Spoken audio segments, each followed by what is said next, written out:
Алыстағы тарихтан саза беруші мирасларымыз арқалы біз өтмішімізді аңлаймыз. Тек ғана өтміш айнасы шынлықты көрсетіп беретұғын бірден бір фактор. Ватан инсанның кіндік қаны тамған топырағы, оны камалға келтірген макан. Ол бабалардан келешек әулетларға қалатұғын ұлы мирас. Ең азиз естелік. Инсан ватан тымсалында өзінің, халқының бақытын көреді. Оның келбеті рухи дүниямызды қалыптастыруге қызмет етеді. Ватан тұйғысы қанымызға қарсып кеткен илахи түсінік. Ата-бабаларымыз жатырған мұқаддес топырақ.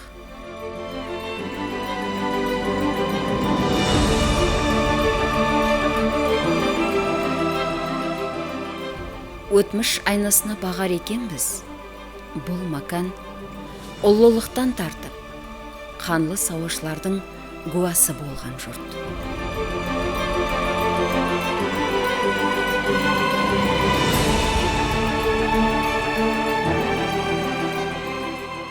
Құбла арал бойында біздің эрамызға шекемгі 1000-ші жыллардың орталарына келіп, қала мәдениетінің рауажлануы менен сарайлар салынып, тұрақ жайлар құрылды.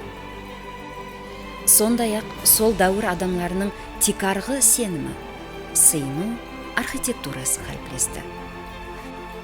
Зардуштилік діні дәуірінен басылып, діни, іліми һәм рухи мәдениет орайлары пайда болды.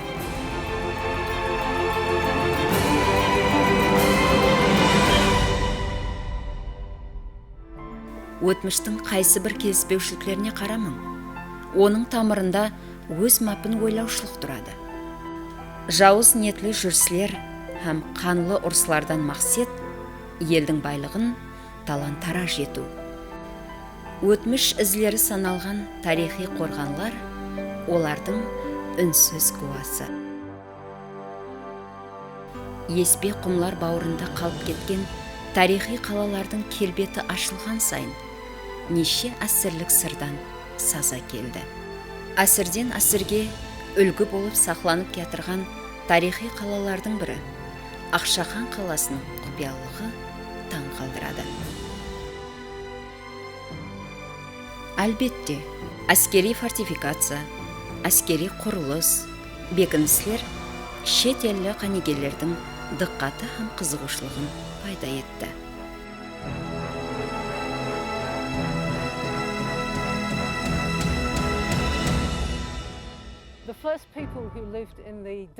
Бұл Ақшахан қала комплексінде жұмсалып барып отырғанымызға ширек әсірге шамаласты. Қаланың бүткіл адамзат цивилизациясының орайлық Азия халықтарының өтмішін, тарихын үйренудегі ахметі жүда үлкен. Әр сапары келгенімде жаңа ашылулардың, жаңа фактілердің куәсі боламын. Дүния археологлар арасында Ақшахан қаласына деген қызығушылық жүда үлкен. Бұл жерлерден елі бізге намәлім тарих сырлары бетлерінің ашылуына сенеміз.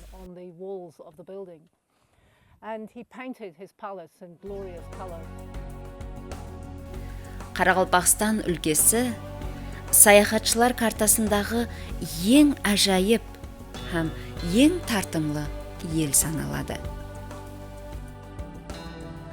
Соның ішінде Ақшахан қаладағы дерлік 24 жылдан бері Қарақалпақстан Австралия халықаралық экспедициясы істеп тұрыпты. Кейінгі 10 жыл давамында бұл жерде картиналар галереясы ашылды.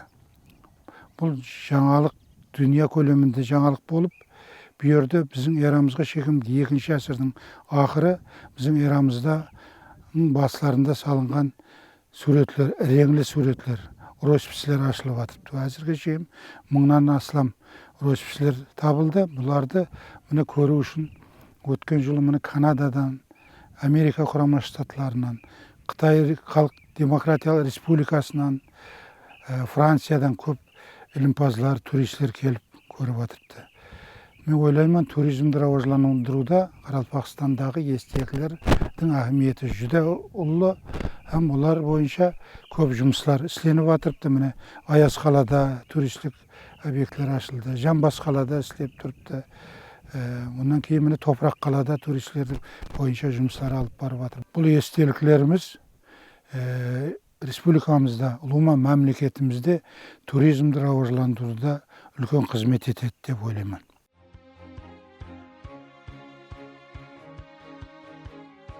Статистикалық мағлұматларға қарағанда, жер жүзінде әр жылы 150 миллион адам саяхатқа шығады. Сахрадағы Лувр аты менен дүнияға танылған Игорь Витальевич Савицкий атындағы мемлекеттік көркем өнер музейі халқымыздың дүрдана маржанларын өзінде жәмлеген бірден бір мәдениет ошағы саналады. Ұшығаның қиқымындай еспе құмлар арасынан елеп алынған археологиялық табылмалар тарих жылнамасынан сөз ашады. Музейдің әр бір экспонаты халқымыздың тарихы менен мәдениетін тарифлеуші бахалы байлығы. Қарақалпақстан жеріндегі әсірлердің куәсі болған бай тарихи археологиялық естеліктері, мұхаддис жайлары һәм орынлары бүткіл дүнияны таң қалдырады. Бұндай сақилық дүниясын жәмлеген біздің музейіміз әр күні сырт елі мейманлар менен толы.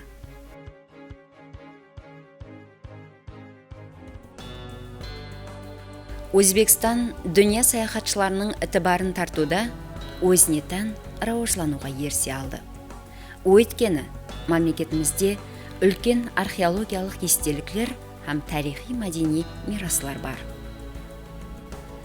Битакрар табиаты, тарихи естеліктері, мұхаддис зиярат орынлары, бұлар дүнияға жаңа имиджбенен жүз тұтып атырған Өзбекстанның туризм саласын рауажландыру, туристлер ағымын кескін асыруда хақиқат негіз болды. Президентіміздің туризмді рауажландыру үшін қолай шараят жаратуға қаратылған парман һәм қарарлары бұнда шешуші ахметке ие. Бүгінгі күнде мемлекетімізде, соның ішінде Қарақалпақстанда туризм барған сайын рауажланып бармақта. Статистикалық мағлұматларға қарағанда, қысқа уақыт ішінде өлкемізге 83 мемлекеттен саяхатшылар келген болса, ішкі туризм имканияты рауажланып, нәтижеде соңғы 3-4 ай ішінде ішкі туризмді құраушылардың саны 20 мыңнан асып кетті. Ол жібек жолы бойлап да, міне, мынадай түйелер каруаны сап тартқан. Каруанлар із салған жоллар бұл өлке үшін берекеттің сағасы болды. Міне, мына ескі қалалар менен қорғанлар, не бір тарихи уақиялардың гуасы болған бұл диуалар, сол берекет тарыған жұрттың өтмішінен саза беріп тұрады. Біз хайран қалдық, бұл жерлерде не бір тарихлар жасырынып жатырған көрініп тұр.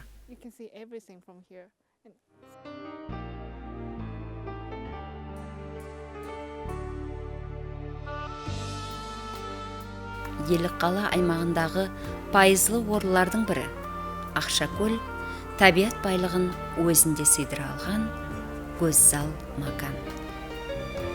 Бұл жерлердің жұлдызлы ақшамы пайызлы деген түсінікті терең ұғындырған түнгі аспанға бағар екенсің, тілсімлі табиатына тән бересің.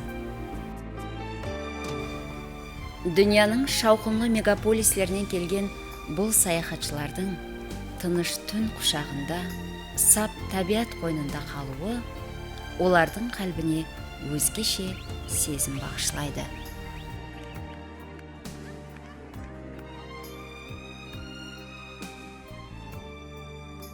Қарақалпақстанда неше қорған бар болса, олардың әр бірінде бай өтміш бар. Қорғанлар қойнында еле берін сырлар мүлгіп, құпия болып жатыр. Әсірлер сазасын тыңлаған археологлар құмлар астында қалып кеткен тарих бетлерін, өтміш айнасын ашқан сайын біздің елімізге дүния халықтары хауеспенен қарайды. Әсірлер куәсі болған тарихи қала қорғанлары ұзақ өтміштегі еліміз құдіретінен сөз ашады.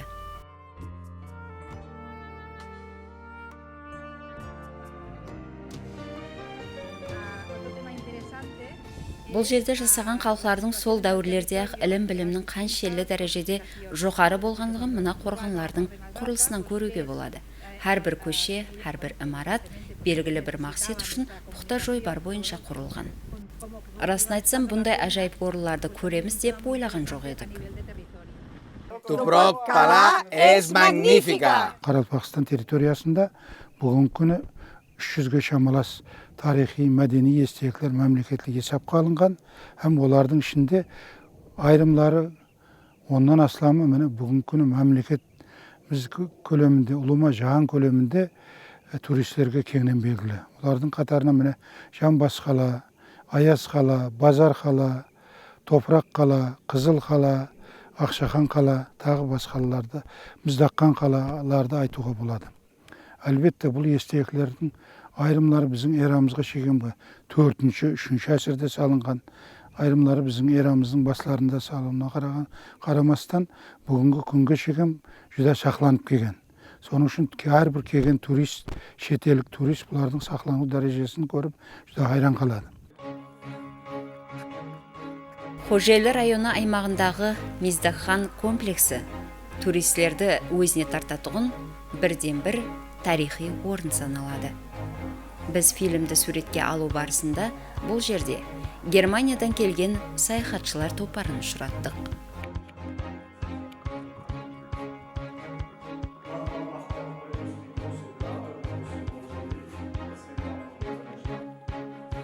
Жаңадан ашылып атырған археологиялық естеліктер туризм әсірі деп аталған 21-ші әсірге қызмет етуі арқалы еліміздің рауажлануына негіз жаратып береді. Қарақалпақстан әулетларға ұлылықты ұғындырып атырған ел. Мұқаддес топырағында ер жеткен әрбір ел перзенті тарихы менен мақтанып, ұлылардың басып өткен ізлерін көзіне сүрмей етеді. Өтміш айнасынан қараған сайын мәңгі бақи қалалар менен қорғанлар тарихы ұлылық жолына басылай береді.